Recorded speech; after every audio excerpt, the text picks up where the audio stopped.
Assalamualaikum warahmatullahi wabarakatuh.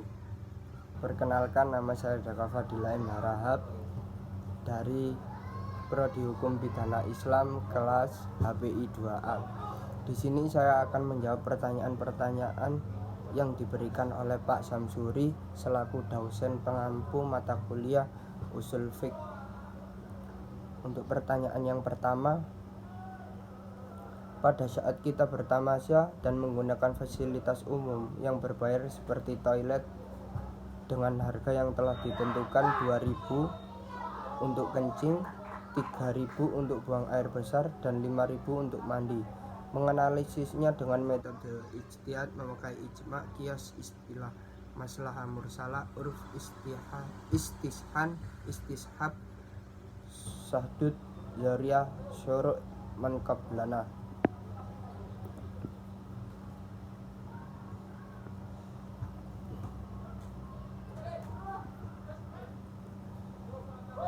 Menurut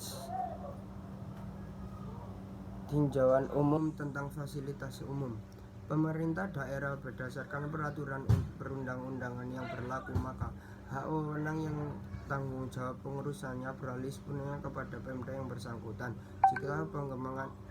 Jika pengembangan badan usaha swasta dan masyarakat ingin melakukan kerjasama pengelolaan fasilitas yang telah diserahkan kepada Pemda untuk keperluan melanjutkan pembangunan, maka pengembangan diwajibkan memperbaiki memelihara fasilitas tersebut. Yang dimaksud tidak dapat merubah peruntukan fasilitas tersebut. Pemda selambat-lambatnya dalam waktu 3 bulan sejak menerima penyerahan wajib menyerahkan fasilitas sosial yang fasilitas umum bermaksud masing-masing instansi membidangnya dengan membuat berita acara dan surat terima.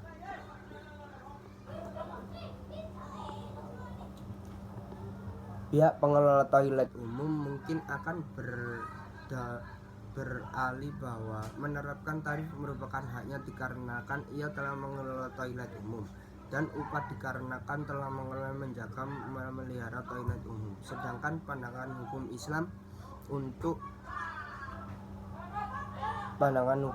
tentang praktik pengelolaan toilet umum tidak sesuai dengan prinsip hukum Islam. Dikarenakan apabila pengelolaan telah mendapat gaji bulanan mulai Pemda, maka seharusnya tidak lagi menarik dana dari masyarakat. Karena toilet umum merupakan fasilitas umum yang sudah dibiayai oleh pemerintah. Hal ini disebabkan karena tidak ada kejelasan akad ijarah dan antara masyarakat dengan pengelolaan toilet. Dan apabila pengelolaan tidak digaji pemerintah, maka pengelolaan toilet berhak menentukan tarif biaya pemakaian toilet umum tersebut. Jadi kesimpulannya di sini, pengelolaan toilet umum yang merupakan fasilitas umum itu jika pengelola toilet tersebut sudah dibiayai oleh pemerintah, maka pengelola toilet tersebut tidak wajib untuk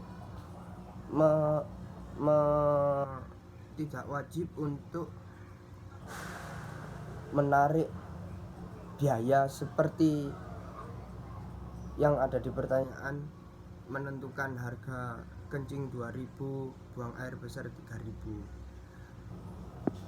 Selanjutnya, menurut istishan dengan ijma, yakni adanya kesepakatan dari para ulama untuk memutuskan hukum atas suatu masalah yang menyelisihkan hukum asal ijma syarih, serta mendiamkan suatu praktek yang berlaku di masyarakat tanpa mengingkari ijma sukuti.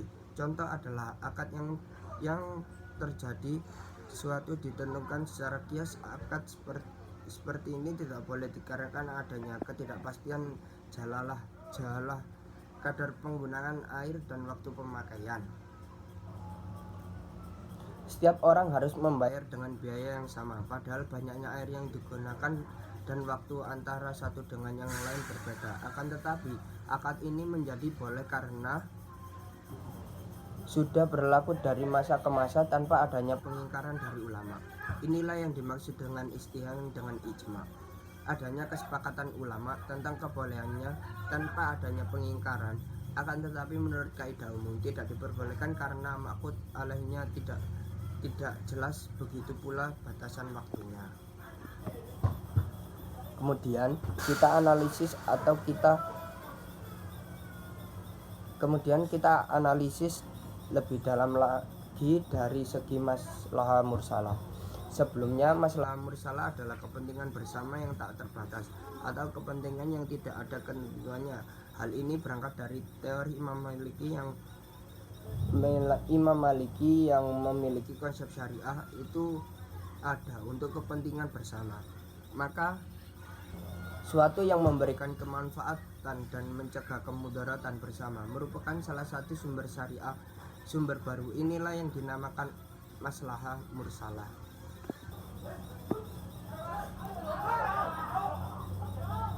Dalam mencarikan hukum, bahwa masalah mursalah dalam realisasinya harus dapat menarik dan menolak mudarat.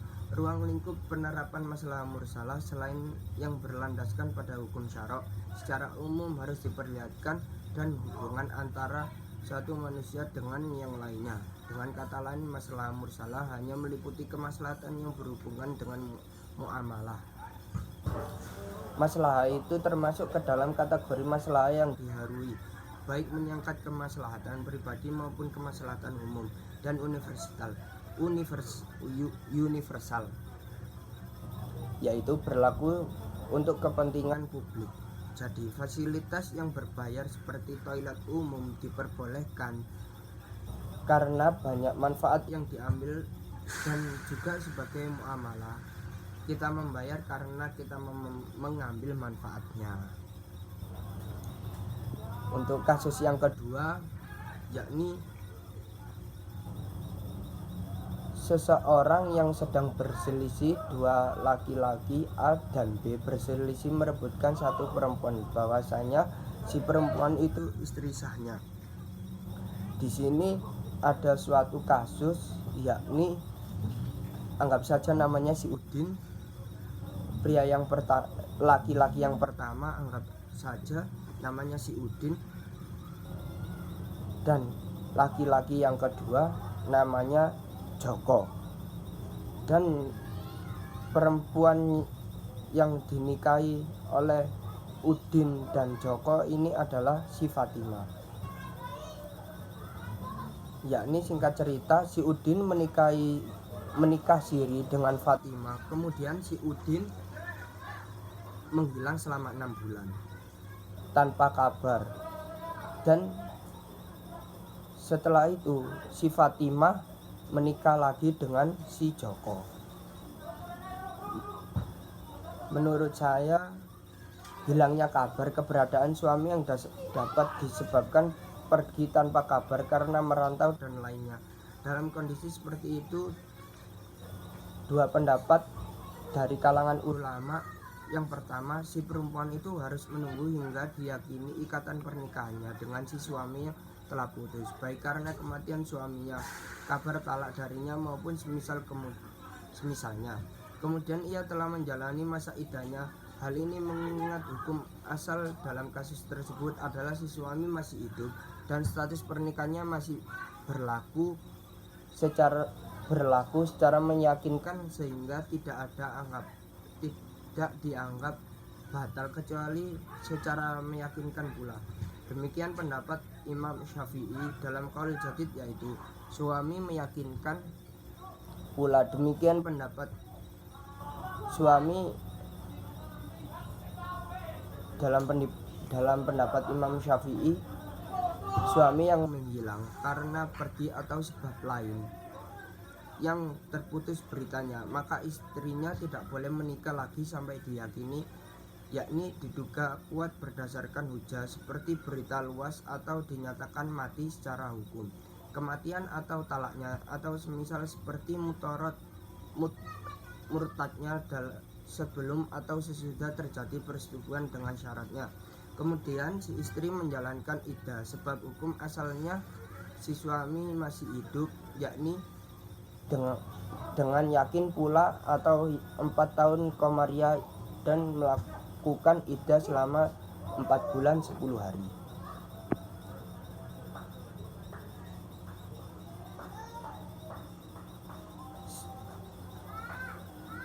Dari sini dapat disimpulkan bahwa suami atau istri dapat menikah dengan orang lain saat pasangannya pergi bertahun-tahun tanpa kabar. Dalam ketentuan undang-undang adalah selama 10 tahun tanpa kabar dengan izin pengadilan negeri. Namun setelah izin kawin diberikan tetapi perkawinan belum